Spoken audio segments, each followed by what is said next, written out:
asistir en persona a todos los actos, a todas las conversaciones que se producirán en este auditorium, tendréis ocasión de seguirlas en directo a través de Internet, porque las ofreceremos en riguroso directo vía streaming.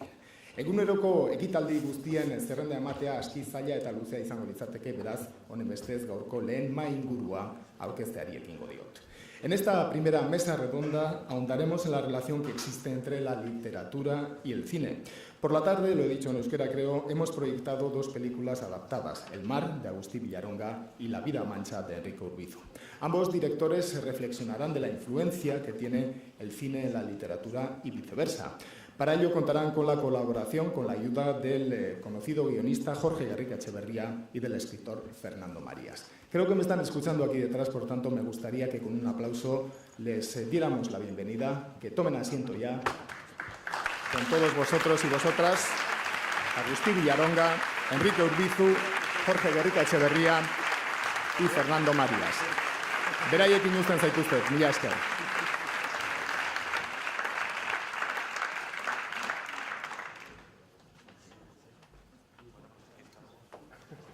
Yo soy Jorge Garriga Echeverría. Yo creo que ya conocéis su cara. Y nos hemos reunido aquí pues, para charlar con vosotros sobre este tema tan apasionante que es la relación entre cine y literatura, ¿no? Una relación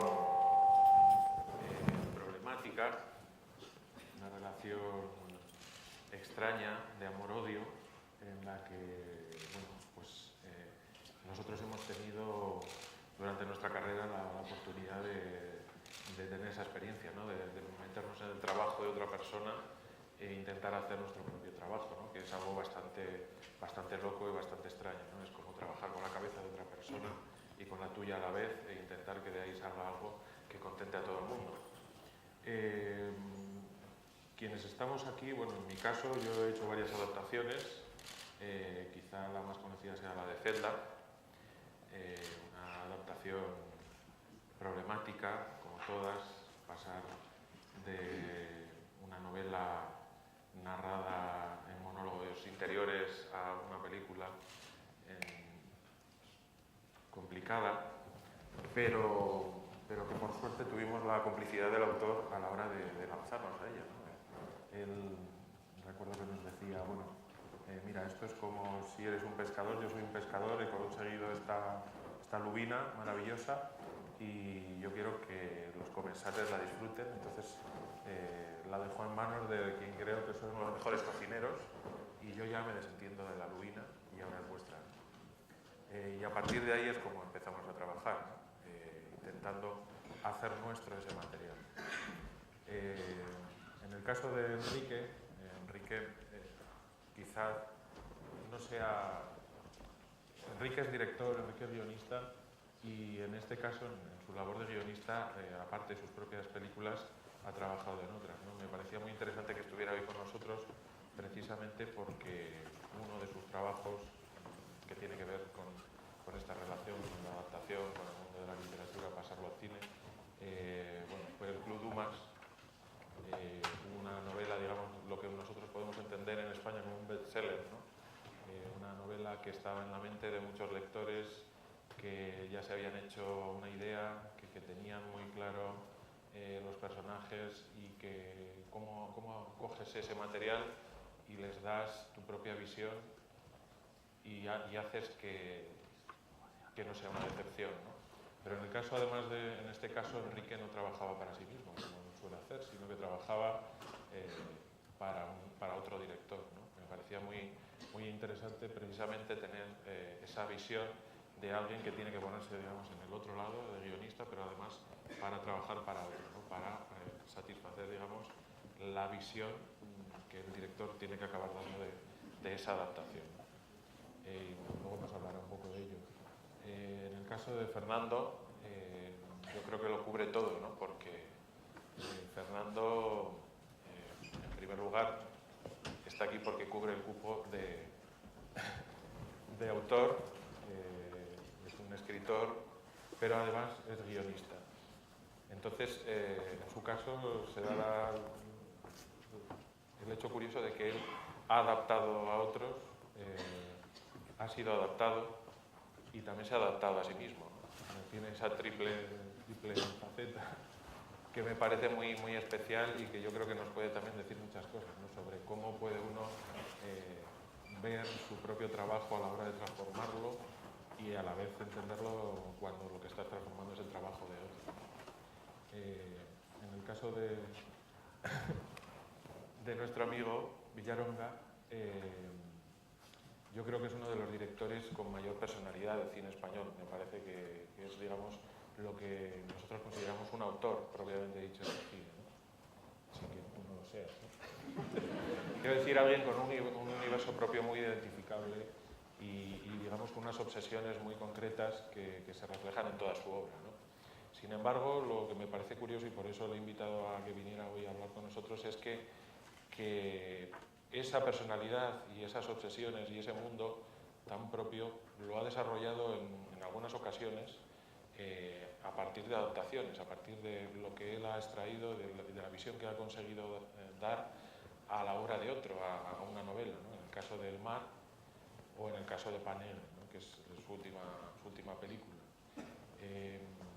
También me parecía que era otro punto de vista muy interesante, ¿no? A la hora de ver eso, cómo uno puede expresarse, efectivamente un autor puede expresarse a sí mismo cuando trabaja a partir de esos materiales que le vienen dados, ¿no? Que le vienen de otra persona. Y bueno, esto es, a partir de aquí hablaremos de cómo lo veis, cómo encaráis el trabajo, cómo afrontáis la adaptación. No sé si quieres hablar tú, Enrique. Bueno, sí. Empiezo yo. Bueno, buenas tardes. Si te parece, comienzo por el trabajo que has mencionado, ¿no? Sí. El caso del Club Dumas y la novela Arturo Pérez Reverte. Es un caso bastante especial porque yo nunca he sido un guionista, nunca he querido ser un guionista. Y el hecho de rechazar la dirección temporalmente, después de hacer precisamente otra adaptación de Arturo, que era Cachito,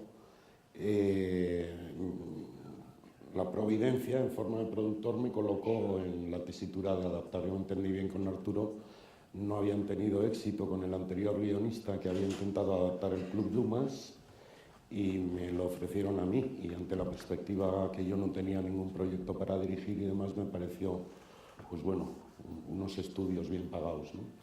Y acepté coger la novela del Club Dumas y convertirla en guión. Ellos querían un producto de escala internacional, querían un producto que pensaban ofrecer a algún director no determinado. En el inicio andaban pensando en Jean-Jacques Sarnoff, en Hugh Hudson, que en aquel entonces todavía tenía cierto prestigio y demás, pero no tenían muy claro, pero querían una película de esa escala, ¿no? Y, la novela de Arturo, por si no la conocéis, tiene una característica habitual, por otra parte, en las novelas de Arturo Pérez Reverte de aquella época, ahora ya no tanto, y es que es una novela con dos tramas. De hecho, el Club Dumas, que es la trama que da título a la novela, no tiene ningún tipo de presencia en la película, en la adaptación final. Tiene dos tramas. Una es que el personaje central, lo que hacía Johnny Depp en la película, tenía que validar unas páginas manuscritas que parecía que pertenecían a una novela imaginaria de Alejandro Dumas, y por el otro lado había una trama más o menos de el libro de las 9 puertas del reino de los infiernos o algo así, que era... y la novela estaba construida un poco en paralelo con el desarrollo de esas dos tramas. Y yo, que era muy bisoño como guionista en esa época, pensé que necesitaba imaginarme a un director utópico o imaginario, más que nada para tener una referencia de qué tipo de película escribir y para quién escribirla. Y a mí me pareció que Polanski, por distintas razones, el sentido del humor, la distancia con la que trataba los temas fantásticos o satánicos en su filmografía previa, y sobre todo su muy admirada por mí, por otra parte, maestría en el manejo del punto de vista narrativo, me podía venir muy bien imaginarme a un utópico Polanski para el que yo estaba escribiendo. Sí, Polanski entra cuando le mandan el guión y para sorpresa de todos le apetece y hace suya la película. Y de hecho decidió incluso coproducirla, ¿no? Toma el mando. Literalmente le apetece, al leer el guión, le apetece el proyecto, se asegura, lee la novela, está de acuerdo más o menos con la adaptación y ya se encierra con su co-guionista habitual en aquel entonces, un tal John Brown Young, del que nadie tiene noticias, por cierto. Nadie sabe quién demonios es John Brown Young. Solo escribe con Polanski, escribe poco, no sabemos de qué vive. Quizás sea una dirección fiscal. Y ya yo ahí desaparezco, me retiro a mi casa a preparar otras cosas, ¿no?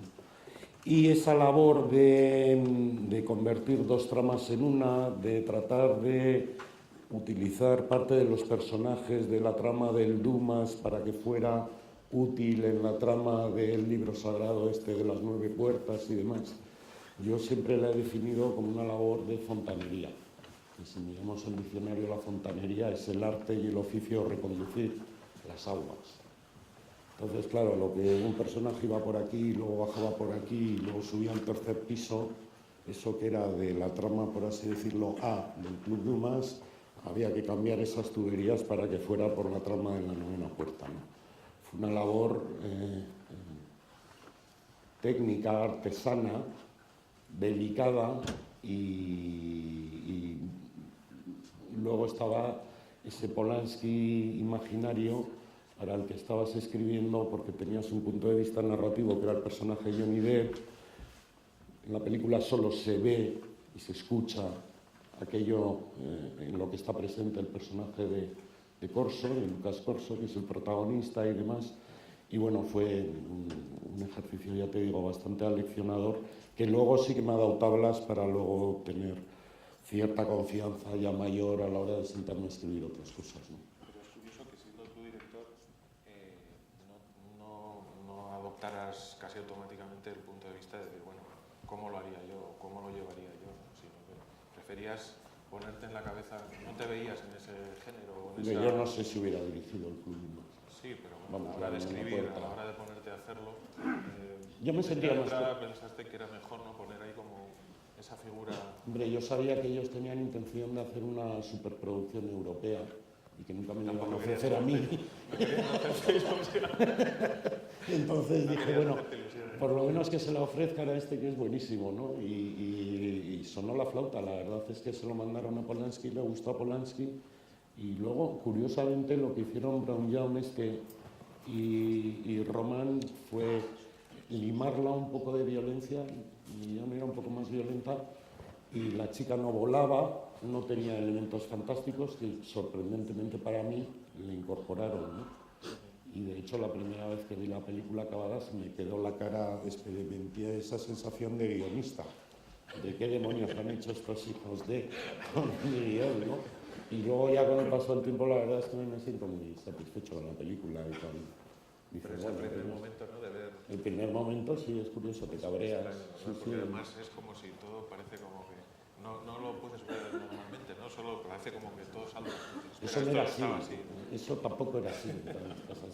Lo han estropeado todo. Y luego un momento glorioso, y ya para acabar, un momento glorioso fue cuando vinieron a rodar a Toledo y hicieron la presentación del rodaje en Toledo ante una sala multitudinaria llena de periodistas.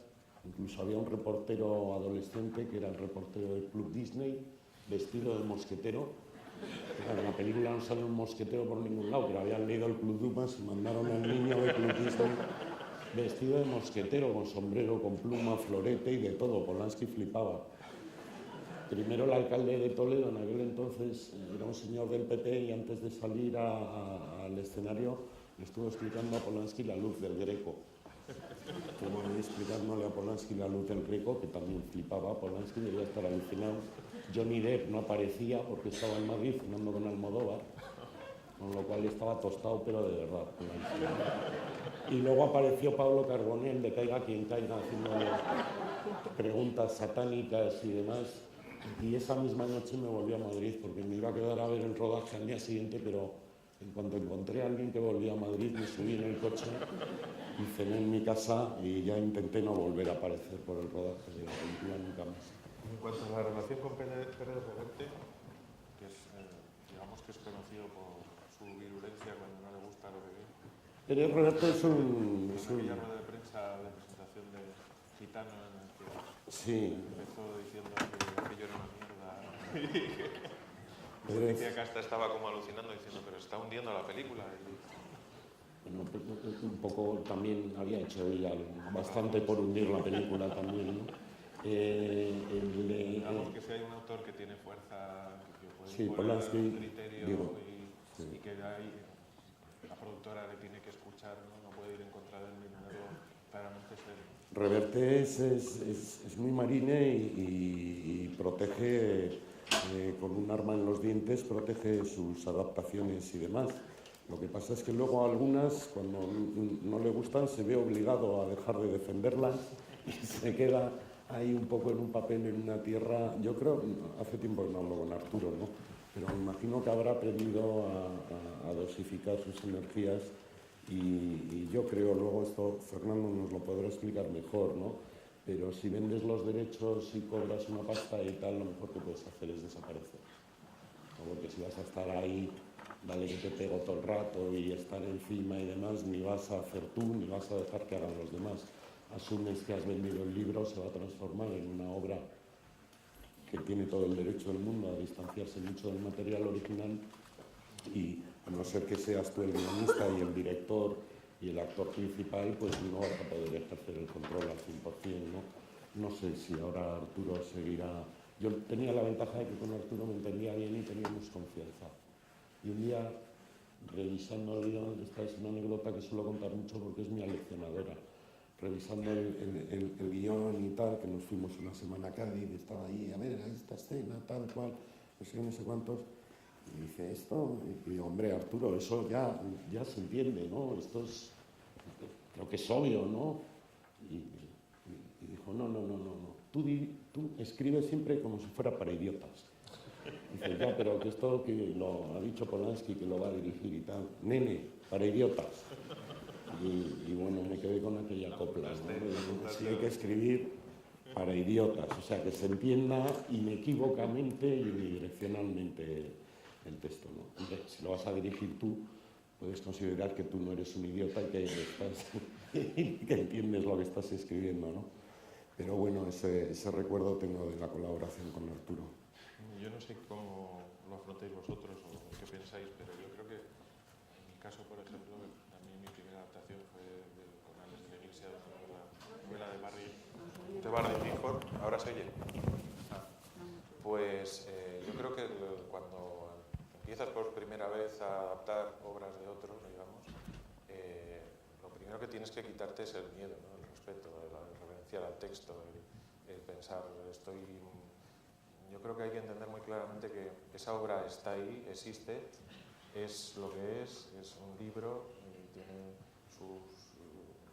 sus claves y lo que tú vas a hacer es otra obra con el mismo argumento probablemente, pero que es un punto de vista diferente, es una interpretación, ¿no? Y la tienes que hacer, como decía antes, no puedes trabajar con la cabeza de otro realmente, tienes que trabajar con tu propia cabeza, porque si no estás vendido, cuando llegan los problemas, cuando tienes que afrontar, no puedes simplemente ajustarte a decir, a ver qué pone aquí, qué decía, cómo lo resolvía, sino que tienes que encontrar la forma de utilizar otro lenguaje y otras armas, otra técnica para transmitir lo que dice la obra, ¿no? Entonces, en mi caso por lo menos, y me gustaría que me dijerais si vosotros también habéis sufrido este primer momento de decir, pero ¿por qué estoy haciendo yo esto, ¿no? ¿Por qué me tengo yo que meter a trastear con los personajes y con las historias de otra persona y no me dedico a lo mío y ya está, ¿no? Pero sin embargo, si no vences ese primer reparo, ¿no? De decir, bueno, a ver, ¿esto cómo lo haría yo, ¿no? ¿Qué punto de vista tengo yo de esta historia? ¿Cómo la entiendo? ¿Cómo la veo? Es muy difícil empezar a hacer nada. En tu caso, por ejemplo, con El mar o con Pa Negro, bueno, no que sé, son también novelas muy densas. Sí. Hombre, respecto a eso, yo lo que he actuado siempre más o menos es intentar ser muy fiel al espíritu de la persona, ¿no? Del escritor que hay detrás. Y tú decías antes que más o menos dijésemos lo que es mi mundo personal, se mantiene a pesar de que pase por ideas de otras personas. Y yo creo que eso se debe a una cosa muy simple, que simplemente adaptas cosas que te las puedes calzar. Luego, según qué cosas no las podías adaptar. Entonces siempre tienes unos puntos en común.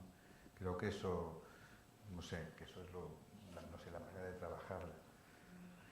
Y a partir de ahí hay muchísimas cosas. Pero te sientes libre, efectivamente, de cambiar, de adaptar. Muy libre, muy libre, porque yo pienso, fíjate, además yo he hecho, fíjate, muchísimas cosas. Bueno, además nosotros hacemos guiones, muchos acaban en un cajón. O sea, que aparte de las 3 o 4 adaptaciones que pueda tener, hay otras que he hecho, ¿no?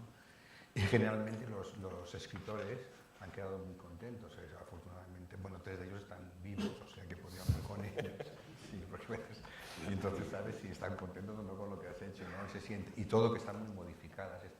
Las 3 veces son con Sergi Belbert, que es una cosa de teatro, con Emil Teixidó con lo del Pan Negro y Blai Bonet con lo del mar, que Blai todavía vivía cuando hicimos el mar, cuando escribimos el mar, ¿eh? Y yo me acuerdo que él no quiso, afortunadamente, porque esta libertad es muy necesaria, él no quiso meterse nunca en el guión, dejó libertad para trabajar, y yo me acuerdo que la primera versión se la presenté y bueno, el tío estaba encantado, y las modificaciones que hizo fue curioso, porque fueron modificaciones de persona totalmente fuera de la literatura, o sea, lo que hizo fue ir a cortar diálogos y a perder, o sea, muchas cosas que yo aún había respetado, dijésemos, de lo que es la base literaria, él intentó perderlas, que la gente hablase coloquial, que hablase muchísimo menos, eso me sorprendió. Y Teixidó en Pan Negro hizo exactamente lo mismo, aunque sea una muy hablada. Yo no sé, yo pienso que hay que entender, cuando adaptas una cosa literaria, de entrada es un regalo, porque un escritor tiene algo diferente a un guionista cuando escribe una novela. Yo no sé cómo lo hace, pero bueno, trabajando. Lo que tiene es que los personajes tienen una densidad muy grande, suelen tener muchísima más densidad, son de una pieza, de verdad que son un regalo, después tocar por muchos sitios. Y luego incluso las situaciones que crean también son muy buenas. Dentro de esto hay que hacer, pues claro, evidentemente una criba, porque a ver, la literatura tiene unas maneras específicas de hacer, por ejemplo, en un solo párrafo pasa de pasado a presente a futuro en un párrafo, eso no tienes para hacerlo en el cine. En literatura muchas veces se mantiene el expresar sentimientos o cosas de una persona a través de una voz interior, que en cine es muy farragoso, sí puede estar una voz, ¿no? Pero es muy farragoso. Entonces tienes que buscar los equivalentes de eso. Y esos equivalentes a veces pasan por no encontrarlos en ninguna situación concreta que está en aquella novela. O sea, no está allí. Entonces te la puedes inventar del todo o la puedes inventar buceando en él. Y yo muchas veces lo que he hecho, que eso, no sé, pues lo he hecho, es leer todos los libros de esa persona, cuentos, lo que tengan, incluso sus pensamientos, entrevistas, y dentro de eso puedes encontrar situaciones que acabas colocándolas allí. Yo, por ejemplo, en el mar mismo, que por esto se ha pasado por aquí, hay situaciones de, no sé si la habéis visto, ¿no? Pero bueno, hay situaciones que son diálogos que están cogidos, dijésemos, de otros trozos y de otras novelas incluso, y están personajes que están mezclados, personajes más muy distintos, que acaban fundiéndose en uno y tienen, no sé, el espíritu del escritor, y sin embargo acaba siendo que se organiza de una manera, lo de la tubería que decía Enrique, claro, te lo haces a tu manera, que es la que crees la mejor, la que funciona aquello. Sí, pero eso, que muchas veces para ser fiel realmente al texto hay que ser muy infiel a la letra, ¿no? Esa es la experiencia que yo he acabado teniendo con el tiempo, ¿no? Que, como dices, tienes que permitirte la libertad de, hombre, como dices también, si lo adaptas es porque te gusta y Sí. porque te parece que ahí hay algo y tú ves algo reflejado en ello que puede haber en ti, pero a veces las adaptaciones muy fieles son precisamente las peores, ¿no? Las que resultan más vanas, las que resultan más... Curiosamente, te encuentras con que, aunque todo es literalmente lo que está en el libro, ha desaparecido totalmente, ¿no? Recuerdo, por ejemplo, una adaptación de Paul Auster de la música del azar, que a mí me encantaba esa novela.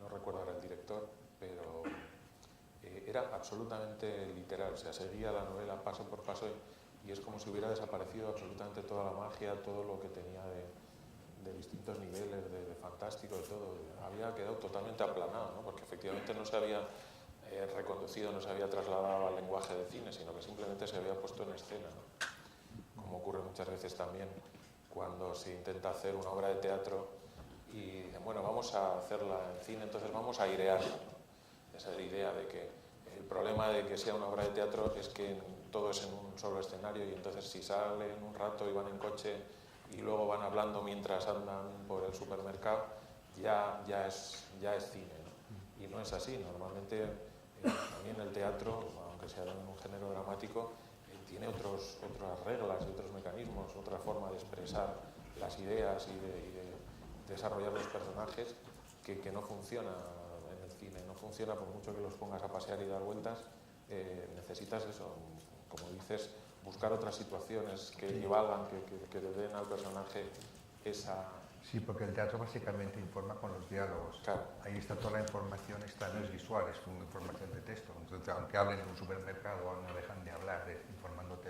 Entonces tienes que desmenuzar aquello y buscar una situación que crea acción o crea movimiento, que crea imagen, y puede ser que no exista dentro de esa función mismo, de la obra de teatro. Había un productor, que no voy a citar el nombre para no citar, pero que le daba mucha rabia que al hacer las adaptaciones sobraran tantas cosas. Decía, es que he comprado esta novela y no han usado ni la mitad. Y un día, pensando en ello, porque era un tema que le preocupaba bastante, de repente dice, ya sé lo que hay que hacer, hay que comprar cuentos. Con un cuento da para una película. Bueno, en tu caso, yo creo que tú has vivido también esa paranoia de adaptarte a ti mismo, ¿no? Por ejemplo, pero debo decir que me hace gracia escucharos a los dos tan respetuosos con el escritor, porque aquí va a parecer que el carnicero soy yo, porque mi caso es bastante peculiar. Mi primera película, que fue El segundo nombre, de Paco Plaza, yo creo que soy, y además lo digo en público por si alguien me lo puede corroborar, realmente creo que soy digno de figurar en el récord Guinness, porque yo creo que soy la única persona viva, y probablemente muerta también, que ha adaptado una novela sin haberla leído. Este es el caso del segundo nombre. Yo siempre que digo esto en público pregunto si hay alguien entre el público que haya adaptado una novela sin haberla leído, por favor que me lo diga para no sentirme tan solo en el universo. Pero puedo explicarlo, esta es la parte buena. Es decir, hace 10 años, o 12 ya, Paco Plaza, que ahora es muy famoso por su serie de REC, iba a hacer su primera película, El segundo nombre. Entonces me llamó y me dijo, me gustaría, yo acababa de ganar el premio Nadal y él había leído la novela, le gustaba mucho y me dijo, bueno, quiero que seas tú el guionista. Fue un poco un capricho, así una revelación un poco extraña que tuvo él. Y bueno, y entonces yo le dije, estupendo, me dijo, pues mira, se trata, es que voy a adaptar una novela de Ramsey Campbell y quiero que tú seas mi co-guionista. Entonces yo le dije, bueno, estupendo, pues pásame la novela. Y me dijo, no, es que yo ya la he leído tantas veces, le he dado tantas vueltas que precisamente lo que quiero es un co-guionista que no la lea, que no sepa nada y que no tenga ni idea de qué va la novela. Y le dije, hombre, pero el argumento me dijo, no, tú. Entonces, bueno, pues fue un caso verdaderamente curioso, ¿no? Porque cuando a veces él tenía la tentación de decirme, es que en el capítulo esto pasa esto, yo ya le recordaba, decía, no, o sea, no me cuentes historias que no me interesa, recuerda que yo no debo saber nada de la novela, ¿no? Ese es un caso peculiar. Y luego, cuando adapté La luz prodigiosa, que es una novela mía, has adaptado tu novela sí, también es un caso peculiar porque cuando los productores se plantearon hacerla y encontraron finalmente la película, la dirigió Miguel Hermoso, él quería hacer una historia distinta. Él dijo, mira, de tu novela me gusta mucho la idea central, pero quiero hacer una cosa diferente.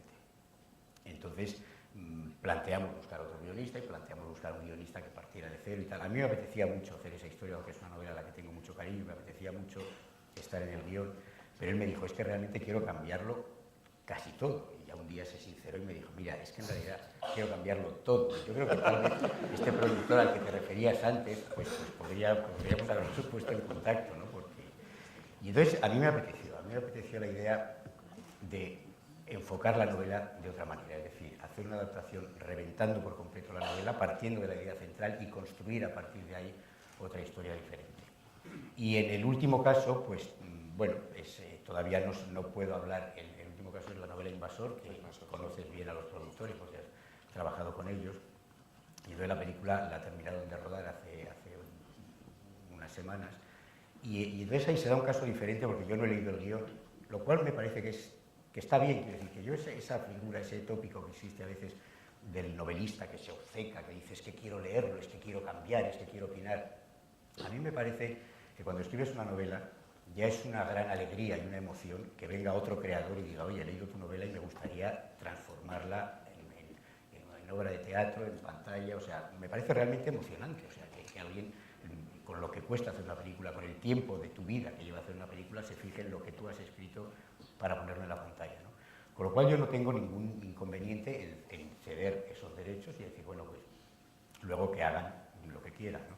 Luego esto tiene una parte divertida, claro, porque yo no he leído el guión de Invasor, no he visto una sola imagen, no he oído hablar a nadie de ella, a veces por terceras o cuartas personas me dicen cosas. Pero yo sé que los productores empezaron, y esto lo digo con todo el cariño y todo el sentido del humor, empezaron, bueno, cuando hablaban, hay alguna cosilla que hemos cambiado, antes de empezar, ¿no? Luego ya se iba acercando el rodaje. Bueno, en realidad hay bastantes cambios, ya poco a poco, ya cuando... Bueno, en realidad cambia bastante. Y ahora que ya la deben estar, yo creo que la víspera del estreno me dirán, te vas a sorprender cuando veas, porque no vas a reconocer nada, o sea, realmente yo ya me espero eso, ¿no?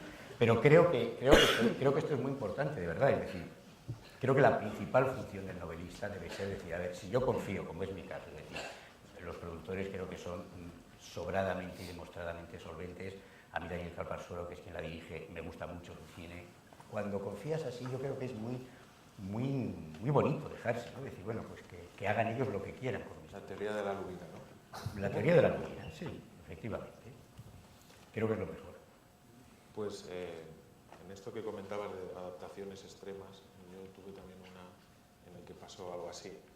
Me propusieron adaptar una novela y le dije al productor, hombre, me gusta la idea, ¿no? El concepto, pero me parece que hay que transformarla totalmente porque tal como está narrada es imposible. O sea, era un monólogo, digamos, por explicarlo claramente, era un personaje que está agonizando y que todo ocurre en su cabeza mientras los demás le están ahí como atendiendo y todos son como flashback y tal y cual, y hay unos investigadores que intentan. Entonces, bueno, propuso una adaptación bastante radical en que de repente el protagonista dejaba de ser ese para ser el que realizaba la investigación y bueno, una serie de cosas, ¿no? Con tan mala fortuna además que la novela se llamaba Los Otros. Y entonces no pudimos utilizar ni el título, porque estaba la película de Amenábar. Entonces, claro, los proyectos, estas cosas, no se hacen en un día. Entre que empezamos a desarrollar el guión, acabó haciéndose la película, habían pasado 2 años. Y ya llegó un momento en el que el productor vio la película y dice, está muy bien la película, está muy bien. Ahora, ¿sabes lo que estaría bien? Si tenemos tiempo, porque todavía hasta que la estrenemos faltan 6 meses, que hicieras una novelización. Digo, pero perdona, pero es que es una novela, ya está. El hombre ya había olvidado totalmente el origen. O sea que igual en tu caso te puede llegar esa circunstancia, ¿no? Cuando veas Invasor, a lo mejor todavía puedes novelizarla. Pero me lo tomo con mucho sentido del humor, de verdad. Bueno, o sea, hay un caso muy famoso de una cosa así, que no llegó a hacerse, pero se lo propusieron, y es con Blade Runner, al autor, que no llegó a ver la película acabada porque murió, pero Philip K. Dick, cuando ya estaban rodando y veían que iba a ser una peli importante, los productores le propusieron, mira, ¿por qué no la vuelves a escribir usando el guión para que se entienda un poco mejor? Y va a ser un negocio brutal porque se va a vender como el hombre pues les mandó a alguna parte y no lo hizo, ¿no? Pero efectivamente los productores a veces eso quieren que al final todo encaje, ¿no? Que todo se parezca y que...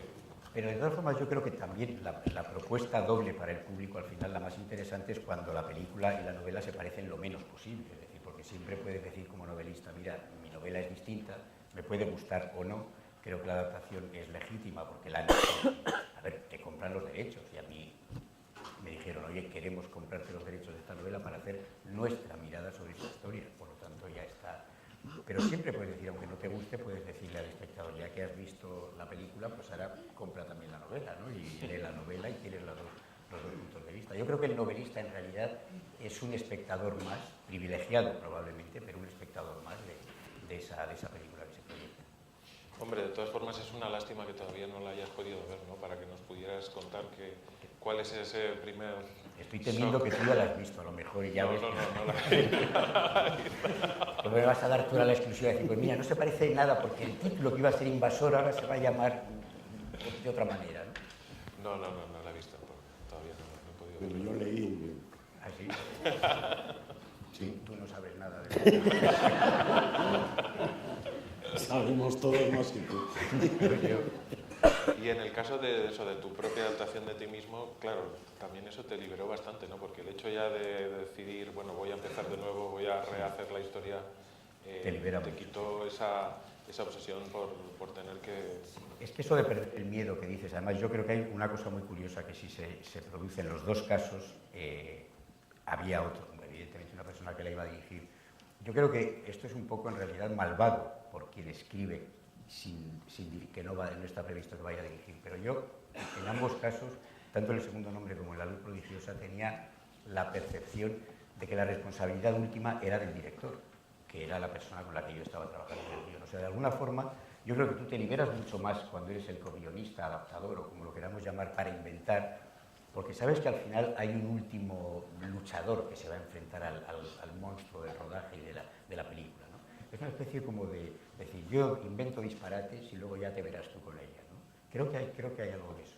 Entonces, eso curiosamente te permite lanzarte a ir más a hacer propuestas tal vez más disparatadas, por decirlo de alguna forma, ¿no? A inventar cosas más libres. Creo que es así. Nosotros en el caso de Zelda, pues bueno, empezamos el trabajo como yo suelo hacerlo cuando hago una adaptación, ¿no? La primera parte del trabajo, que es un poco técnica, yo suelo explicar lo que es como si te dan un puzzle que ya está montado y tú lo vas a volver a hacer, ¿no? Mira, este es un puzzle que va a tener 3 dimensiones y entonces coges las piezas y las vuelves a colocar en montoncitos, ¿no? Como cuando se hace un puzzle al principio. Colocas las que tienen un bordecito plano que sabes que van en la esquina, vas haciendo las que tienen mucho fierro y las que tienen tal. Tienes todas las piezas otra vez ahí, eso, y vuelves a montarlo utilizando algunas y otras tienes que inventártelas y otras tienes que desecharlas, ¿no?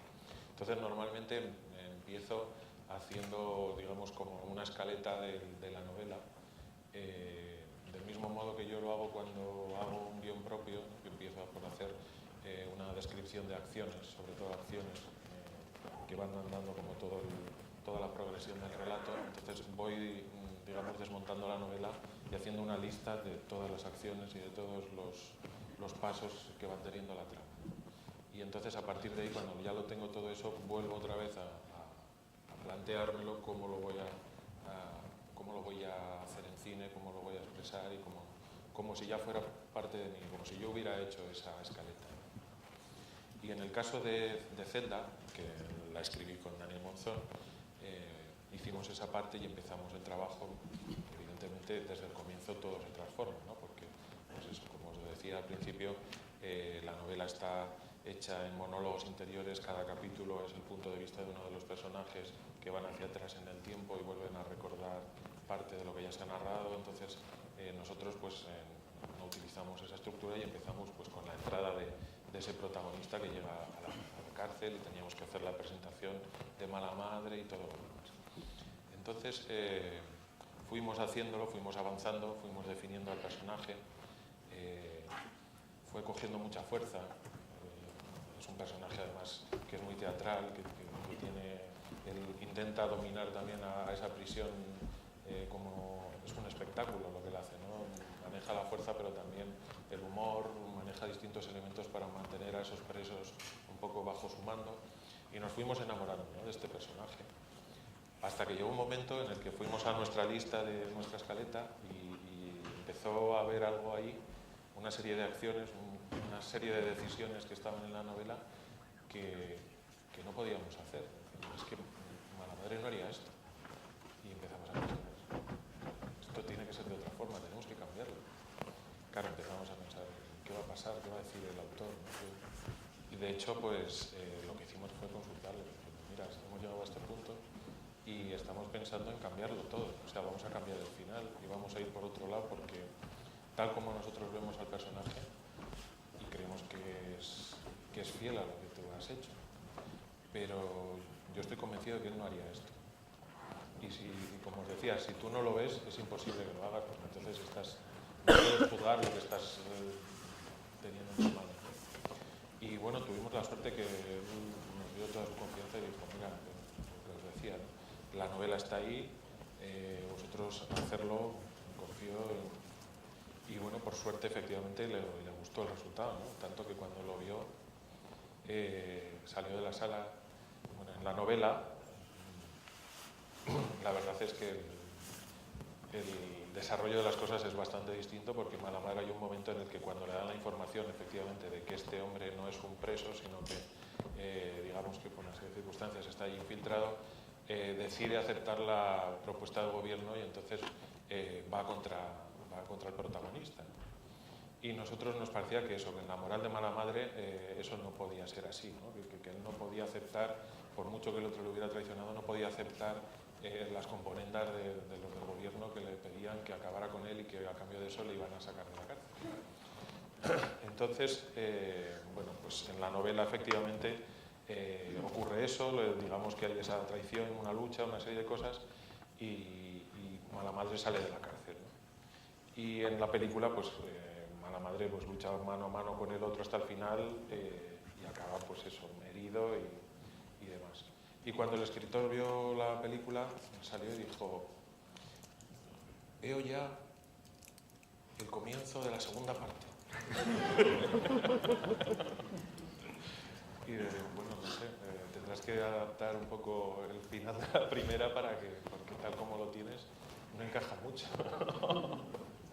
Pero bueno, la verdad es que fue la mayor alegría que me pudo dar, ¿no? El que se hubiera metido tanto en la película y en cómo lo habíamos desarrollado que ni pensaba en los cambios ni en cómo se había evolucionado la trama, ¿no? Sino que ya estaba pensando en cómo continuar, ¿no? Cómo seguir adelante. Yo creo que seguramente a cualquier novelista, si ve una película buena basada en su novela, seguramente eso le gusta siempre, pienso, ¿no? Quiero decir que creo que sería un poco extraño ponerte en el proceso de me han cambiado eso, tal. Si la película es buena, pues en definitiva dices, a ver, esta película buena está basada en una novela mía. Pienso que esa es la forma natural, ¿nos parece? ¿O no hacéis caso? Hombre, Hay casos que quedan hasta juzgado, ¿no? Sí, Marcé. Juan Marcé. Ahora no se te oye, creo. Sí, Marcé es un caso bastante extremo. sigue el hombre vendiendo los derechos. Sí, sigue Se vendiendo. corta. Sigue cabreando, pero... Bueno, eso es una cosa que yo también he visto en los escritores, y es que muchos se quejan efectivamente de que una vez que les compran ya hacen lo que quieran con ellos, que es tal, pero es curioso que le preguntas a casi cualquier escritor sobre una novela que ha escrito y le dices, ¿y tú quién ves que podría hacer esto? Y tiene un nombre. O sea, es como algo que parece que lo tienen ahí, ¿no? Esa ilusión de verlo llevado a la pantalla. Hombre, yo a la mayoría de los que he conocido y demás les pone que se haga la película. Les excita, les provoca, les apetece. O sea, es lo que decías un poco antes, ¿no? La novela no te la van a tocar, o sea, van a elaborar otra cosa. Si la cosa sale bien, es muy buena para tu novela y para ti. Y si la cosa sale mal, también es muy bueno para tu novela y para ti. O sea, el escritor de todas tiene las de ganar, ¿no? Y luego es muy excitante verte de pronto metido en ese mundo, ¿no? Es que viene el mundo del cine. Y conoces a la protagonista, que es una cosa también que no nos se suele trata gustar mucho. Sí, todos quieren conocer a la protagonista. ¿Y quién hace de ella? Y tal. Dice Nicole Kidman, pues iré al rodaje. Sí, pero el escritor, en el caso de que sea la película una catástrofe, todo el mundo dice, la novela mucho mejor. Y si la película es una obra muestra, es que la novela era muy buena, ¿no? O sea, el escritor normalmente sale ganando, siempre. Y vosotros, no sé, dicen, yo no sé si es cierto que lo dijo, pero siempre dicen que Hitchcock decía que para adaptar una novela hay que escoger novelas mediocres, ¿no? Que siempre puedas quedarte con la trama y quitar todo lo demás. Y también es cierto que no le gustaba pagar mucho a los escritores, de hecho compraba las adaptaciones con segundas personas para que no le pidieran mucho porque era para Hitchcock, pero vosotros creéis realmente que no se pueden, o sea, que no se deben adaptar las grandes obras, las grandes películas. O sea, ¿es posible Pero es que depende, hacer 100 años de soledad? depende un poco, ¿no? de cada proyecto es diferente. Hay novelas más o menos mediocres que plantean unas situaciones que a priori pueden ser estupendas como idea para elaborar Tiburón. Tiburón era una novela que, bueno, se metía en camisa de 11 varas, ¿no? Había por ahí unos mafiosos, el Queen, el oceanógrafo estaba enrollado con la mujer del sheriff y tal. Aquello era un pequeño lío. Sin embargo, la idea de que aparece una bestia en una localidad turística y la posterior unión de un grupo de gente que sale a la caza del monstruo tenía la estructura perfecta de la película de aventuras, ¿no? Monstruo, entorno y la caza del monstruo. Ese sería el ejemplo perfecto de lo que decía Hitchcock, ¿no? Y una trama potente, pero que te liberas de cualquier problema con los personajes. No, y luego aquí hay una lucha de egos, porque los novelistas suelen tener un ego y hay cineastas que van muy sobrados de ego, ¿no? No me imagino yo a Hitchcock adaptando a Dostoyevsky, ¿no? Porque claro, hubiera sido más importante Dostoyevsky que él. Y Hitchcock siempre ha sido lo más importante de las películas de Hitchcock, de sus personajes incluso, ¿no? Es más importante su movimiento de grúa casi que lo que les pasa a sus personajes, ¿no? Entonces Hitchcock, yo creo que era mucho Hitchcock como para adaptar a...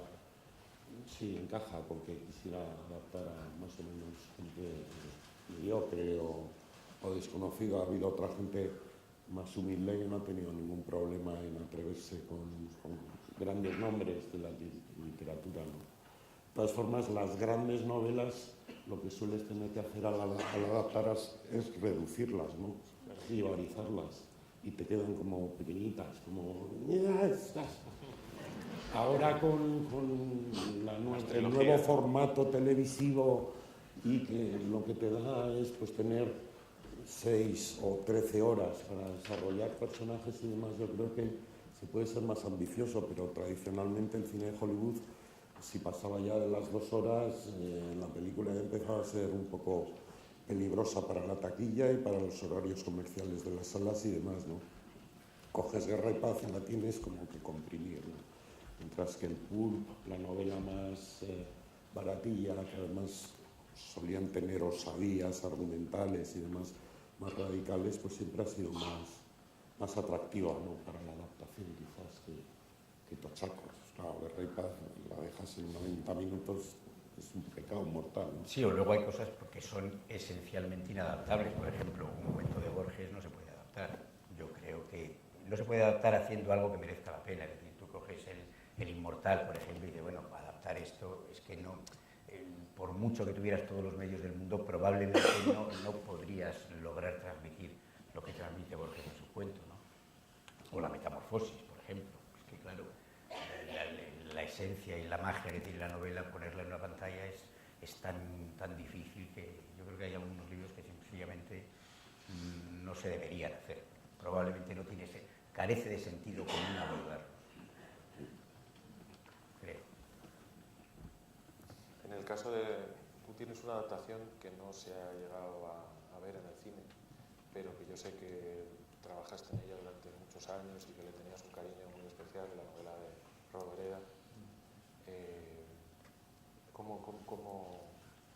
¿Cómo desarrollaste ese proyecto?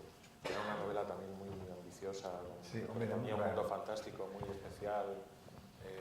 Es que era rara esa novela porque es una novela que se murió sin terminarla. Es una novela que creo que en el año 65 hizo una primera versión, se la echaron abajo sus editores y la gente dijésemos que le daba más confianza a Mercè Rodoreda.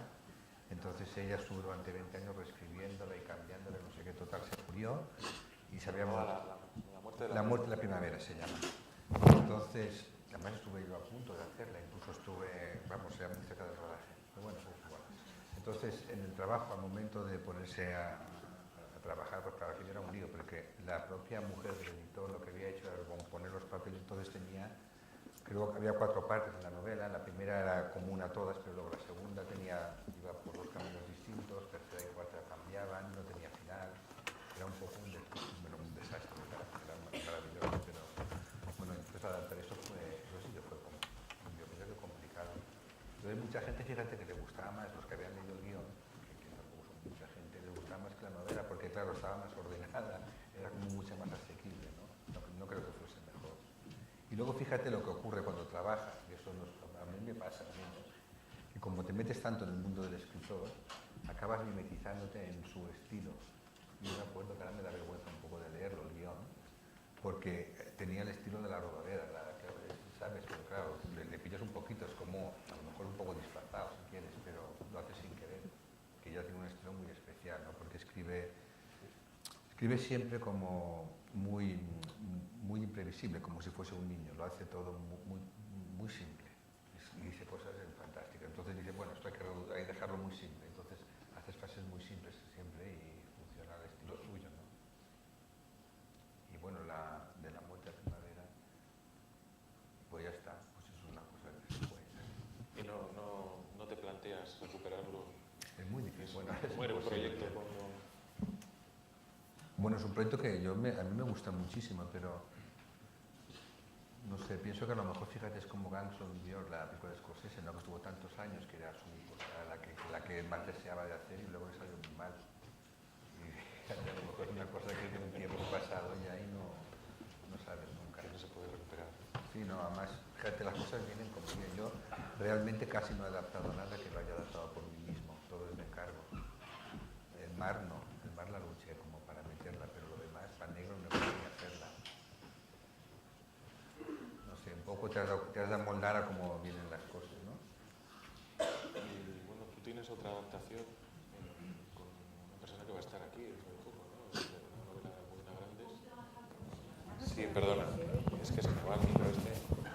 Decía que Enrique tiene otro trabajo, de los pocos trabajos como guionista, y no para sus propias películas, una novela de Almudena Grandes que va a estar aquí dentro de unos días. Sí, y también estuve trabajando muy intensamente y muy íntimamente con él, con Bernardo Achaga. Una se ha hecho, la de Almudena Grandes, que es Castillos de cartón, y Esos cielos, que fue... Ese es otro gran proyecto también. Otro gran proyecto que se ha quedado, pues como la muerte de la primavera. Como La muerte y la primavera, se ha quedado en el cajón, ¿no? Te llevas la colaboración con el escritor, el contacto personal, la generosidad que tuvo Achaga, además, porque ese es un proyecto que busqué yo y que busqué yo. Castillos de cartón se supone que yo la adapto para dirigirla. Y luego cuando llegó el momento de levantar la financiación y demás, el presupuesto que había a mí me parecía que hacía imposible la adaptación garantizada con unos mínimos, ¿no? La película pasaba en el 82, durante la movida madrileña, era un triángulo amoroso absolutamente vital, desinhibido, que para mí supuso, bueno, si alguno habéis visto mis películas, no son muy prolijas en escenas de cama, de hecho las evito como si fuera la peste, ¿no? También siempre está diciendo, ¿en esta vamos a poner algún polvo? Y le digo, no, van a ser sin polvo estas también, ¿no? El polvo, un elipsis. Y esta no, en esta pasaban muchas cosas mientras los tres chicos, una chica y dos compañeros que estudiaban Bellas Artes en el 82, ¿no? Pues era una historia de tres personajes que se iban a comer el mundo, que estaban inventando una nueva pareja, que estaban enamorados entre sí y de sí mismos como pareja de tres. Entonces aquello era una explosión que tenía mucho que ver con lo que era este país en el 82, ¿no? En el que todo era posible, en el que podías permitirte muchísimas libertades o por lo menos soñar con reinventar el mundo y demás. Y cuando la producción hubo un día que el productor en el despacho me hizo un poco la suma y me dijo, mira, 1.200.000 euros, y la tienes que rodar en Alicante, y tu operador es muy caro, tu montador es muy caro, y te voy a poner a este montador que es más barato y tal, y dije, pues que la haga y decidí no hacerla, ¿no? Y la hizo el entrañable Salvador García Ruiz, pero sin embargo, y esto lo he hablado con él, lo puedo contar públicamente, la película, que tiene sus virtudes y más, y que no la voy a juzgar, a mí me parece que carecía de esa explosión, de esa rabia, de esa energía que tenía que tener la historia tal y como yo la entendía. Salvador, evidentemente, como director, la entendió de otra manera y la realizó de otra manera, ¿no? Y esa es otra de esas experiencias en las que se te queda cara de guionista, ¿no? Cuando la ves. Dices, coño, pero estos no... Hay una escena que yo me inspiré en mi abuela andaluza y tal y cual, en que están cocinando y están picando cebolla roja, y hablan de que la cebolla desaparece y tal, y uno de los chavales dice, la cebolla, mi abuela se la comía cachos como si fuera pan, tal, no sé qué, no sé cuántos, pan. Y claro, el plano es un plano medio y no se ve la cebolla, ¿no? Entonces, es de esas cosas que dices, pero ¿por qué demonios no se ve la cebolla en el encuadre, ¿no? Pues porque a Salva no le dio la gana de enseñar la cebolla, o porque igual no había cebolla, igual no había presupuesto para comprar una cebolla. La cosa es que... Y con Achaga, pues bueno, me trasladé a París a leerle el guión a Victoria Abril, incluso, que era la protagonista ideal de Esos cielos, y pasé la tarde leyéndole el guión allí en un sofá, en una casa de París y tal, y cuando acabó nos llevó a una fiesta y 2 días después me dijo que esas películas de terroristas y eso, que quedaba para el telediario y tal. Y no hubo ninguna opción de actriz protagonista que convenciera a los medios de financiación para invertir en la película. Es un proyecto que se quedó en el camino, pero que sin embargo a mí sí que me dio una gran seguridad a la hora de seguir escribiendo guiones, porque es una novela muy literaria. Suelo yo en algunas clases utilizar el comienzo de la novela para plantear problemas de lenguaje, ¿no? Porque dice, la primera frase era una mujer de 32 años que había pasado los últimos 15, no sé cuántos años de su vida en la cárcel. Y esto les dices a los chavales, esta primera frase ya empezamos a ser inadaptable. El guionista acaba de ponerte en la situación del personaje, acaba de pasar tantos años en la cárcel. ¿Cómo contamos eso? ¿Cuántos minutos de cine necesitas para contar que ha pasado X años? O puedes poner un letrero, ¿no? Pero no, eso no, como que no es bueno, ese no es el tema. Y bueno, era una novela que pasa entera en un autobús que viene de Barcelona a Bilbao, ¿no? Y que tiene constantes idas y venidas. Yo no los llamaba flashback. A mí me parecía que todo pasaba en el mismo tiempo, pero en la cabeza de la protagonista, ¿no? Y de hecho yo cuando me atascaba en el proceso de escritura decía, ¿ella cómo está? Ella ahora, el personaje Irene cómo está, ¿no? Y eso me daba siempre la llave para seguir y para... Era un estado mental ese guión, entonces aprendí mucho. Y por desgracia nunca lo hemos podido hacer, esa vida. Como tantas otras se nos van quedando por ahí. Eso sí que es una sensación, imagino yo, muy terrible y muy frustrante, ¿no? Realmente ver una novela como la que acabas de contar, o sea, ver ese proyecto, tenerlo en la cabeza, trabajar en él, imaginarlo durante tanto tiempo. Sin embargo, aquí el azar tiene mucho que ver, porque claro, y a ti te habrá pasado con La muerte y la primavera, si se llega a ser Esos cielos, quizás la caja 507 no hubiera visto la luz. Porque la caja 507 salió en un viaje precisamente para escribir ese guión y como reacción al fracaso de Esos cielos. Dices, pues me voy a la otra punta, voy a hacer el thriller ese que he visto ahí en la Costa del Sol que se puede hacer y demás. Nunca sabes, ¿no? Un proyecto que no se hace, pues igual es la llave de otro que se acaba haciendo. Pero eso ya nos lleva a una mirada metafísica y psicoanalítica. Pero es muy interesante. Que es muy interesante, claro. Porque es decir, aquella vez que a mí me suspendieron matemáticas, por eso estoy aquí. Pues claro. Porque si me hubieran aprobado aquella vez, yo habría estudiado matemáticas. El día que probaste a jugar a fútbol y dijiste, mira, vamos a dejarlo, pues me a lo voy mejor a escribir novela. A lo mejor ahora estaría siendo entrenador del ¿no? Atleti para la Copa del Rey que viene y no estaría aquí, quién sabe, ¿no? O entrenando al Racing de Santander. Bueno, eso tiene que salir su parte perversa, no hay. Pero sí es cierto, es decir, yo creo que cada fracaso en realidad puede ser, claro. Si uno lo mira a lo largo, al final... Aparte más nos vale pensar en claro. No, pero es curioso, ¿eh? Yo creo, al menos, por ejemplo, esto, insisto, ya sería más bien la parte metafísica de la conversación, Pero desde luego yo sí lo he visto en algunos fracasos, uno lo observa y de pronto dice, a ver, esto me llevó a esto y ciertamente de aquí esto fue allí y al final ocurrió esto. Sí, pero muy poco esto, porque a mí después de la muerte primavera estuve 7 años sin trabajar. Bueno, pero Lo único que aprendí es a hacer pasteles, porque en un momento que no ni trabajaba. Esperemos que un éxito no sea una putada al final, ¿eh? puede ser. También puede serlo. También puede serlo, eso es De cierto. hecho, hay muchos cineastas que han tenido un gran Sí, que no éxito han podido sobrevivir con a su un primera éxito. película y están aguantando el chaparrón toda su vida diciendo, pero la primera era mejor, ¿eh? No, pero la que te salió bien es la primera, pero vas a peor, ¿eh? Tal. Eso es Esto tremendo. les ha pasado a muchos. A muchos, sí. A Orson Welles para empezar. Sí, A tope. Hay que empezar discreto. Tal Y vez luego ya ir... ese saldo último es al final, ya, cuando a los 80 ya miras atrás y dices, bueno, pues mira, al final estuve 7 años sin hacer películas, pero ahora hago unos pasteles que la verdad es que eso, quién sabe, ¿no? O sea, y al final, a lo mejor, no sé, es que a lo mejor tantas ganas tenías de hacer cine que de pronto luego volviste con esa fuerza, quiero decir que... Bueno, aprendes algo, aprendes tú, mira, serenarte, eso sí que lo aprendes.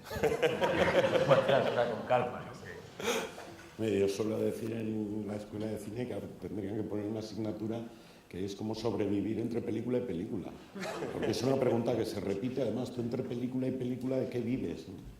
Bueno, acabo de estar 8 también sin rodar y dices, ¿y de qué vives? Y dices, pues tendría que mirarlo. De puta milagro.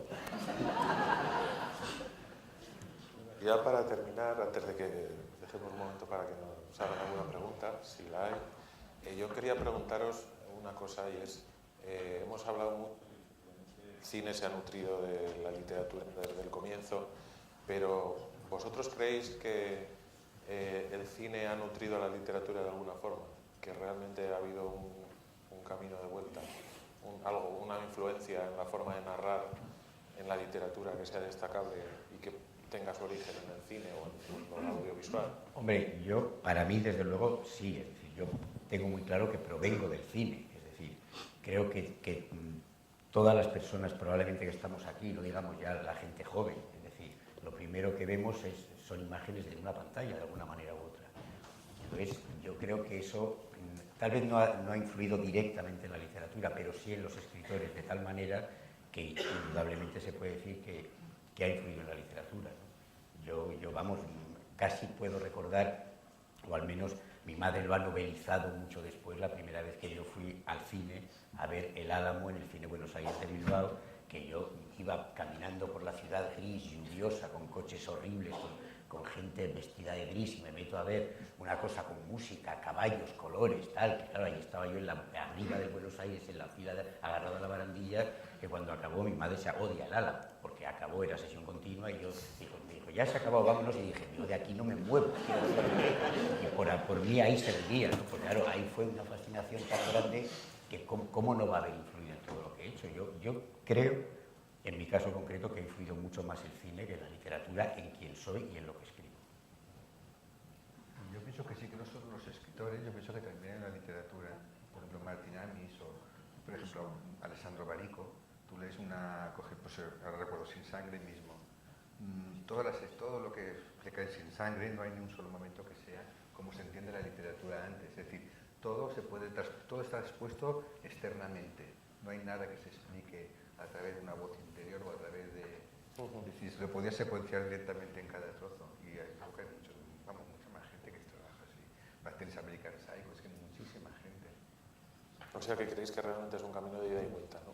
Sí, por supuesto. Yo creo... Y a mí me pasó una cosa, incluso, fíjate, el Cristal, mi primera película, que eso me hizo gracia porque unos alemanes, que era un grupo independiente del teatro, que me pidieron que querían hacer una adaptación así en teatro, o sea, como hacerlo como para literatura, ¿no?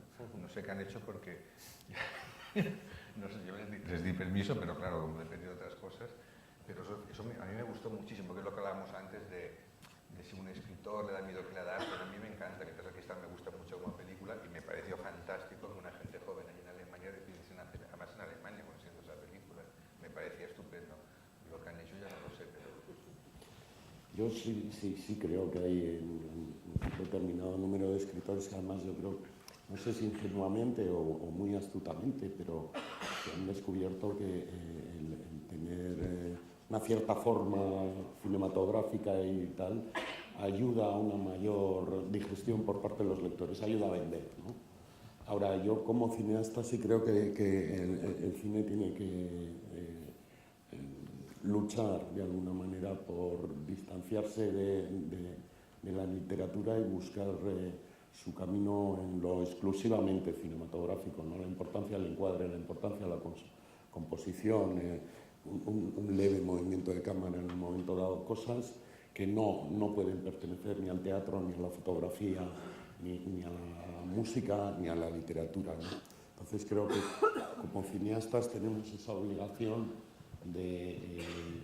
aunque estés adaptando y la trama y la estructura te sirvan, la evocación de las emociones y de las sensaciones en el espectador tiene que ser por medios exclusivamente cinematográficos, ¿no? Entonces hay que luchar por despegarse de alguna manera de la literatura. Yo creo que es una obligación, ¿no?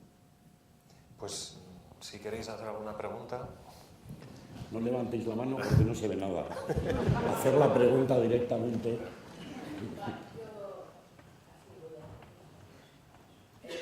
Ole. Voy a intentar hacer una porque se me viene una cosa a la cabeza, pero supongo que aquí estáis guionistas que además no cineastas, con lo cual eso no sé si deben de ser solamente guionista o no solamente escritor. Cuando se intenta trasladar un libro, primero lo que más os importa, los personajes o la trama a la hora de adaptar. Y segundo, Sí. y lo segundo, a la hora de escribir un guión, ¿qué importa? O sea, ¿un guionista ve todo en imágenes? ¿Ve también la música, incluso los actores que lo están representando? ¿O qué diferencia puede haber a la hora de escribirlo? No sé si me explico. Yo de eso último puedo contar una cosa que es como una anécdota. Yo estuve trabajando con Almodóvar haciendo La mala educación. Trabajé en el guión, no me gusta la película ni el guión, pero trabajé. Entonces, yo me acuerdo que, fíjate, yo Almodóvar es una persona a la que admiro muchas cosas, ¿no? Y trabajando me sorprendió muchísimo. Yo no puedo escribir ni una línea sin habérmelo imaginado. Y Almodóvar es muy visual, aparentemente es muy visual. Y él me decía, le sorprendía mucho que yo hiciese esas cosas así. Me sorprendía mucho que era incapaz. Todo le venía desde la literatura. Es decir, sus conceptos eran totalmente literarios y abstractos. No tenía la capacidad de visualizar. Y no es obstáculo para que sus personajes son buenísimos, porque normalmente los diálogos suelen ser muy buenos, y situaciones que también están muy bien, mejor a veces peor, ¿no? Quiero decir que no se puede abordar visualizando o sin visualizar. Hay muchas maneras de hacerlo. En mi caso, soy un director que se ha visto obligado a escribir y que escribe esporádicamente. Cada vez disfruto más de la escritura y demás, pero yo tengo que verlo y escucharlo, e incluso intuir el ritmo, y incluso el folio visto del guión ya te da una cierta sensación del montaje o del ritmo que tiene que tener la escena. No, intento que las frases comuniquen si es un inserto o es un plano general. Nunca pongo especificaciones técnicas, pero si es un inserto, el sujeto de la oración es la mano abre el cajón. No, el personaje abre y ya veré cómo lo ruedo, ¿no? Yo sí necesito verlo, pero claro, yo soy un director como Agustí, que escribe. No soy un guionista que luego se haya puesto a dirigir, ¿no? Que creo que es diferente. Un escritor tiene mayor facilidad para escribir que un director que escribe, ¿no? Su oficio es el lenguaje y saben estar sentados, y los directores nos cuesta mucho estar sentados. No sé cómo decirte, es una cuestión de actitud. Saben trabajar solos, se concentran. Yo admiro mucho a los escritores por esa capacidad el ensimismamiento, la concentración. Son mucho más rigurosos, disciplinados, madrugan y a las 9 están tecleando. Los directores somos un poco más... Algunos. No, joder, yo que os estaba poniendo bien. Pues, no sé, yo creo que más o menos ya te han contestado, ¿no? Yo, con el tiempo, cuando ya llevas mucho tiempo en ello, casi se hace automático, ¿no? Pero yo creo que lo más importante a la hora de hacer la adaptación es que el cine, en mi opinión, el cine avanza y los personajes se definen sobre todo por sus acciones. O sea, los personajes pueden tener 1000 diálogos, pero lo que acaba definiendo, lo que acaba diciendo la verdad, digamos, de lo que está ocurriendo en la pantalla, al final es la acción, ¿no? Es lo que hacen, que tú veas lo que están haciendo, ¿no? Independientemente de que digan una cosa u otra, que piensen o quieran hacer creer al espectador, pues como pasa en las películas de Romer, ¿no? Que no paran de hablar, pero todo lo que hacen es lo contrario de lo que dicen, ¿no? Y efectivamente en esa contradicción es en donde encuentras la realidad de esos personajes, ¿no? y donde los acaba de definir. Entonces, cuando ya tienes el hábito de escribir para el cine, lo que empiezas a buscar en cualquier situación, en cualquier secuencia que te planteas al hacer la adaptación, es las acciones que definen al personaje o la situación. Y cuando encuentras una acción clara que da sentido a esa secuencia, sabes que está bien y puedes seguir avanzando. Si no lo ves claro, si no sabes exactamente qué acción hay detrás de ese momento, por mucho diálogo, por mucha letra que le pongas, no estás a gusto, ¿no? Porque estás explicando con la palabra lo que realmente tiene que definirse de otra forma. O bueno, efectivamente, como te digo, otras veces utilizas efectivamente el diálogo a veces para contradecir lo que estás mostrando porque tiene un sentido, ¿no? en la historia y define realmente más a los personajes. Pero básicamente yo en el trabajo lo que busco es la acción, lo que define ese momento o esa situación a través de las acciones. ¿Alguna pregunta más? Quisiera preguntar por una obra. Es una obra que he leído varias veces, que mentalmente yo ya he repartido los personajes,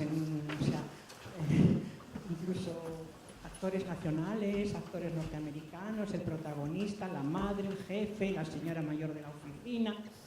Y la obra es La conjura de los necios. Yo no sé si una vez leí en internet que la protagonista, la actriz esta que hacía la niña del exorcista, tenía los derechos. Pero quería saber si tenéis idea de si se ha intentado adaptar, si se están haciendo guiones, en qué fase, si sabéis algo de esta obra. Es que me parece absolutamente cinematográfica. Yo desde que la leí parecía que los personajes iban saltando por las páginas del libro. Muchas gracias. Pues no, la verdad es que no lo sé si ha habido intentos de adaptación. Si tiene los derechos de Linda Blair, lo veo difícil. Pero también este caso es uno de esos casos que a mí es un libro que también me encanta, pero que me lo pensaría mucho a la hora de adaptarlo realmente, porque le tengo tanto cariño y me gusta tanto que quizá no conseguiría tener esa capacidad de distanciarme y de poder coger las piezas y removerlas y buscar cómo hacerlo, ¿no? Me gusta mucho ese libro, efectivamente, ¿no? Lo peor igual es que ya está adaptada y ni sabemos que esté adaptada, o sea, imagínate cómo ha podido ser, pero igual está adaptada, yo no lo sé. No tengo ni idea. Esto me recuerda un poco al viejo chiste de las dos ratas que están en una filmoteca comiéndose una cinta de celuloide de lo que el viento se llevó y le dice una a la otra, joder, está buena, ¿eh? Y dice la otra, a mí me gustó más la novela. Y con este caso que ha comentado ella de la conjura de los necios, quizá pase eso, ¿no? Quizá también haya cierto miedo. Hay obras que por cierto pánico escénico no se quieren hacer, ¿no? Porque son demasiado chuletón o... Pues no sí, sé, ¿cómo lo veis? ¿Cómo luminizas cuando es un guión que es una sardina, aunque se titule Tiburón? ¿Y cómo luminizas una película? Algo ya habéis dicho antes, ¿no? Y quería aportar un dato que yo sé que hoy en día, cuando decías tú, Enrique, igual son demasiadas cosas, pero bueno, cuando decías antes que en Hollywood, cuando las películas pasaban de 2 horas, ya los productores decían, uy, esto no se va a vender bien. Ahora en televisión, los señores de los zapatos caros de la televisión, cuando llegan por ahí, lo primero que te piden es que el minuto 6 ya esté el desarrollo planteado para poder irse a los anuncios. Bueno, es que la ficción en televisión, claro, está en manos de los criterios de los ejecutivos y tienen que rendir cuentas si pertenecen a un grupo y tal y cual, ¿no? Hay televisión y televisión, la HBO en Norteamérica, que bueno, está, el poder creativo está en manos de los autores, en este caso de los guionistas y de los creadores de las series y demás, se están permitiendo grandes libertades y productos que a todos los del oficio nos parecen gloriosos y demás. Sin embargo, algunas de ellas luego en las televisiones generalistas no las vemos, ¿no?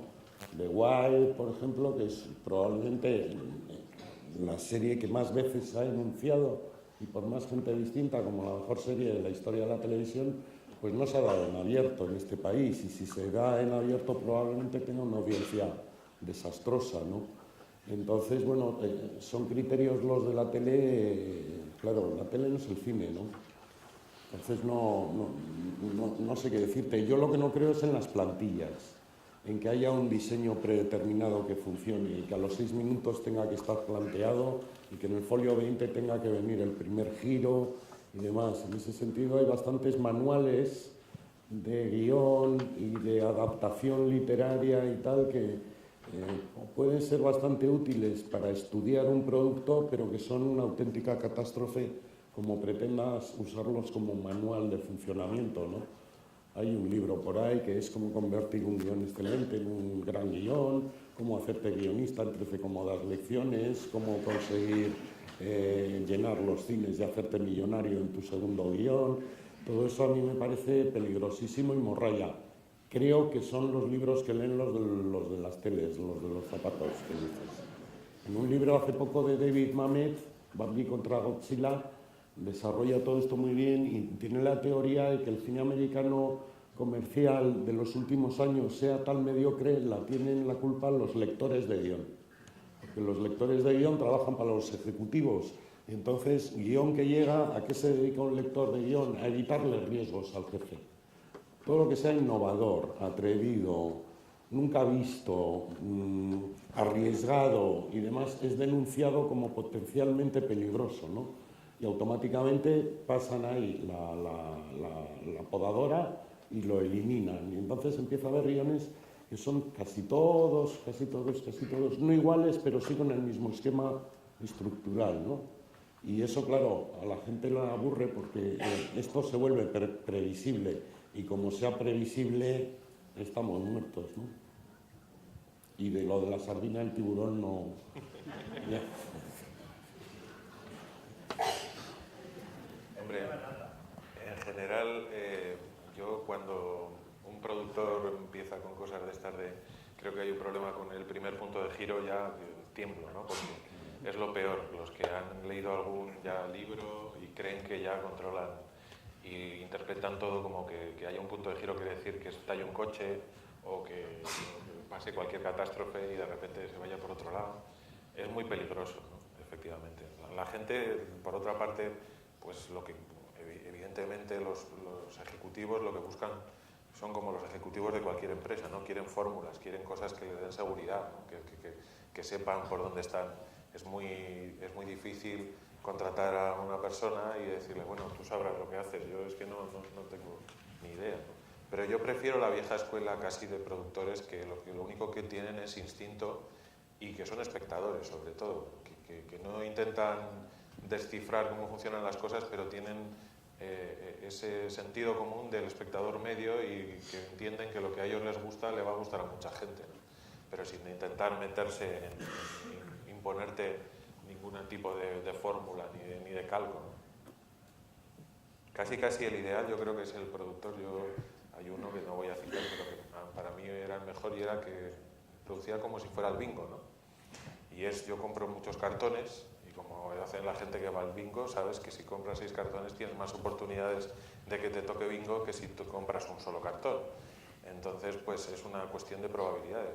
Si hago 6 películas, alguno de estos locos será un genio y me dará dinero y conseguiré evitar las pérdidas de los otros, ¿no? Pero no pretendo que todas sean ni perfectas o que todas sean iguales o que todas sean... En eso A mí me sigue pareciendo fascinante en el mundo que vivimos que todavía en la elaboración de un libro, de una novela, el novelista es el que decide frente al editor. O sea, yo he tenido casos de editores que me han dicho esto no podría ir por aquí, podrías cambiarlo, no, es que lo veo así, vale. O sea, eso del punto de giro que te lo diga un editor o que te diga aquí deberías meter más ritmo, quitar este, es inimaginable. Y eso realmente es hermoso en este mundo, que te digan, que respeten tu criterio creador y que te digan, bueno, si esto lo has puesto así es porque es tu libro y yo soy el editor y voy a editar lo que tú has escrito. Eso me sigue pareciendo cada vez me parece más increíble. Cada día que pasa. Y luego esto no solo sucede en la fase de escritura del guión, luego los opinalaris aparecen cuando tienes el montaje. Y empezamos con lo mismo. ¿Por qué no le das más aire? Aquí deberías meter un inserto. Y esto de aquí, ¿por qué no tal? Ya vas desarrollando un cierto instinto de dejar ciertas cosas que están destinadas a que el productor diga, oye, esta escena y tal, como la podrías quitar, y dices, mira, te voy a hacer caso, buena idea y tal, pero que casi la dejas para ver si pican ahí y ya te dejan ya en paz, porque no os podéis imaginar lo que es la fase de guión. La escena del payaso no la veo, tienes razón. Vamos a quitar la escena del payaso y tal, y dices, quita la escena del payaso, por Dios.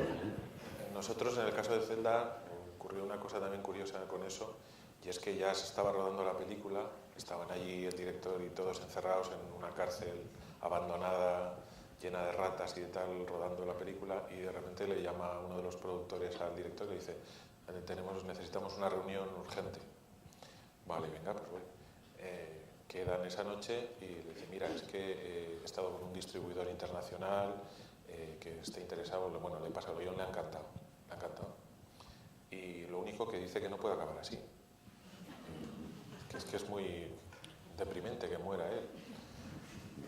Claro, eso puede parecer divertido, pero cuando estás con el barro hasta aquí, metido en una cárcel, sacando un guión infernal, un rodaje infernal con poco tiempo y que te vengan con esas cosas, pues efectivamente el director pues no reaccionó muy educadamente, pero luego me lo contó a mí y yo le decía, pero este hombre está loco, ¿qué quiere que haga? O sea, al final que salga de la cárcel, vuelva a casa y le diga a la otra, joder, no sabes qué día he tenido.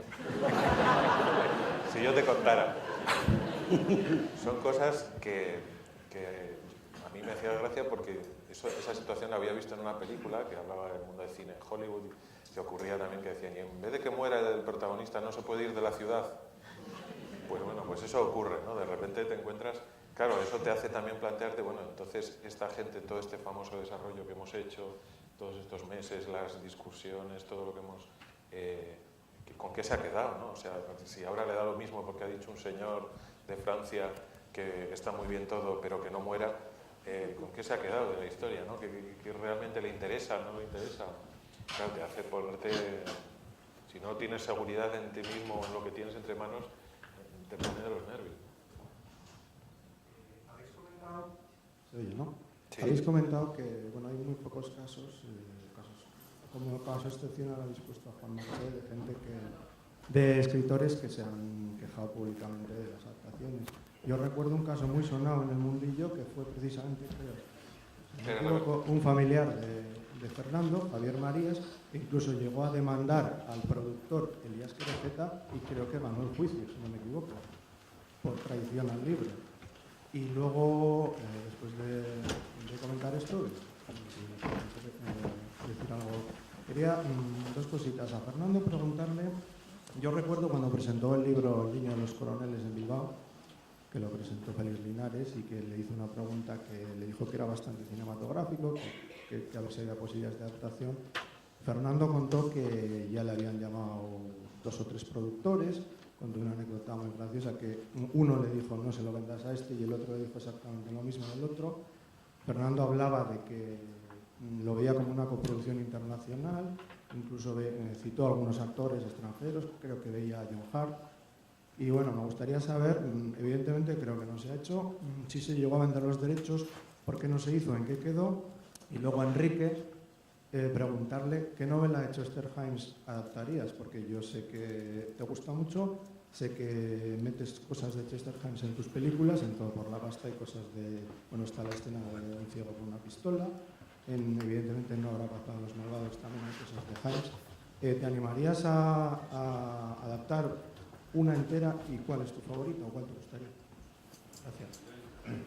Bueno, yo primero diré que no soy exactamente familiar de Javier Marías. Es decir, esto es algo... Igual que Orson Welles tuvo toda su vida que aguantar eso de... Mi primera película fue la mejor, pero yo...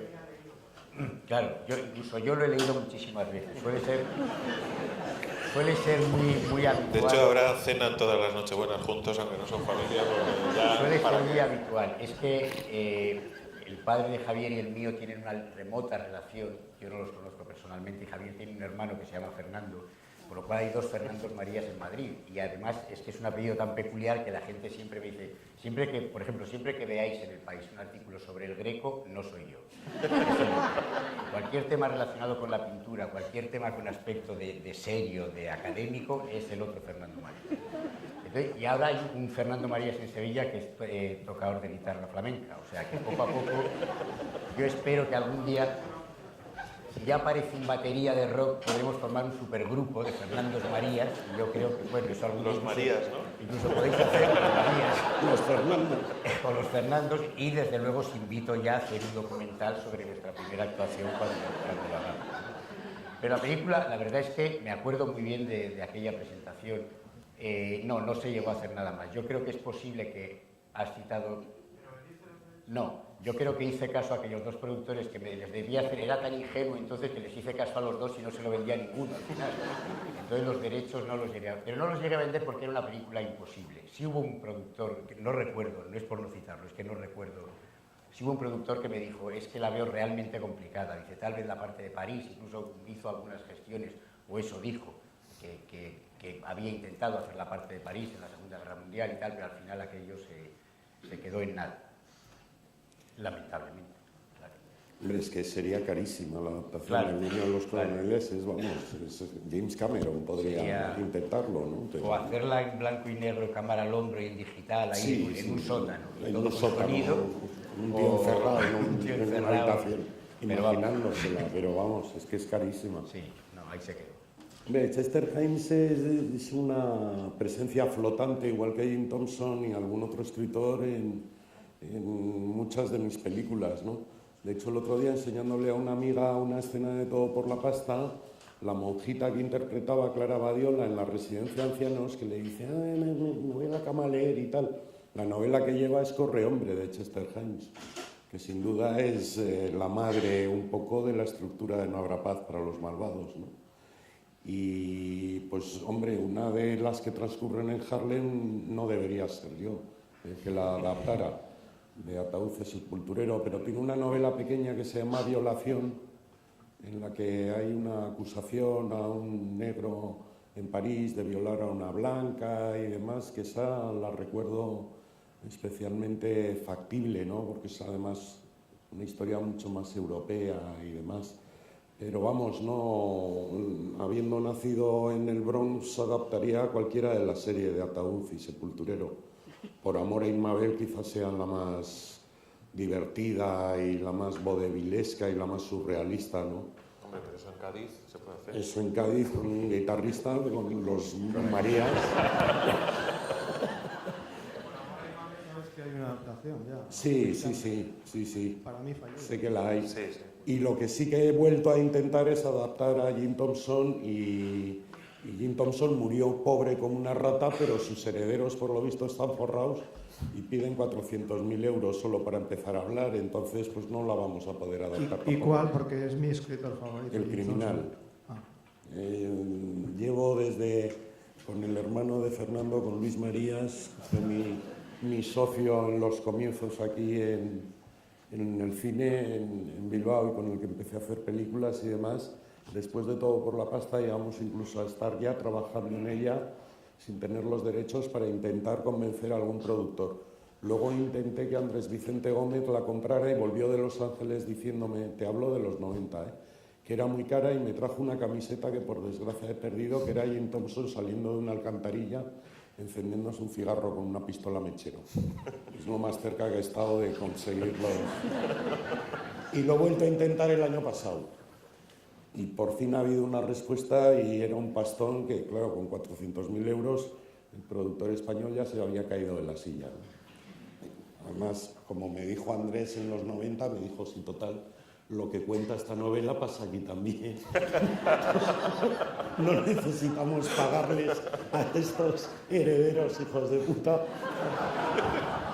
ni un duro, ¿no? Te dijo, te cuento yo 2 historias mías. No, si total esto es aquí un pa' aquí pa' allá, esto no necesitamos el libro.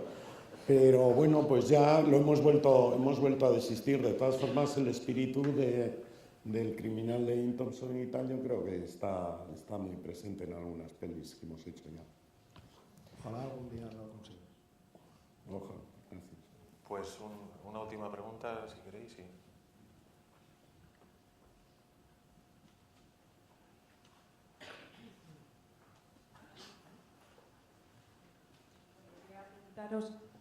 ¿Se oye? Sí. Al principio, muy al principio, cuando os planteáis adaptar una novela, normalmente las novelas explican un trocito de la vida de alguien, no explican desde que nacieron hasta que murieron. Entonces, quería saber si a la hora de plantearos la adaptación preferís hacer un primer trabajo con el escritor, de sentaros con él, estar una semana preguntando, ¿y María cuando era pequeña qué hubiese hecho si le hubiese pasado esto? ¿O qué le pasó cuando nació? ¿Cómo era su padre? ¿Cómo esto? ¿O realmente preferís coger la novela y todo eso de más que hay que aportar al personaje para ponerle cara y ponerle toda una vida entera, que supongo que el escritor sí que lo hace, lo preferís aportar vosotros mismos y decir, bueno, este es mi trabajo. A María le voy a poner un pasado, un presente y un futuro. Hombre, es una cosa muy conocida en Hollywood. John Ford les pedía a los guionistas de alguna manera que se curraran las biografías completas de los protagonistas, aunque luego no las usara. Suele ser muy buen material para darle a los actores, aunque luego no lo vayas a contar. Yo en los términos en que tú lo has preguntado nunca me lo he planteado, y menos en una adaptación, porque normalmente las novelas suelen dar muchos datos muy útiles ya per se, ¿no? El propio escritor y demás. Pero cuando trabajo en los guiones sí me gusta saber de los personajes muchas cosas que luego no voy a contar en la película. Y ya te digo, es muy útil para los actores. No me ha sucedido encontrar esa falta de información en ninguno de los trabajos que he adaptado, ¿no? De hecho, suele sobrar información en el material literario, suele ser mucho más prolijo y exhaustivo. Generalmente el problema es ese, ¿no? Sí. Que te cuesta Elegir, poder meter todas esas informaciones y tienes que seleccionar y desechar algunas otras porque no hay forma de integrarlas de una forma así ágil en el relato, ¿no? Entonces tienes que hacerla más esencial. Y bueno, en el caso de que necesites algo que no haya o que tengas que tal, yo prefiero, como te digo, me parece que como estás dando tu punto de vista sobre ese material, imaginarme yo mismo cómo sería esa situación o cómo sería ese otro pasado que pueda necesitar antes que tener que preguntarlo, ¿no? O como te contaba en ese otro caso, incluso variar lo que ya está si yo creo que no encaja con la visión que hemos desarrollado del personaje, ¿no? Bueno, pues yo creo que con esto lo vamos a dejar. Si os parece bien, muchas gracias por escucharnos.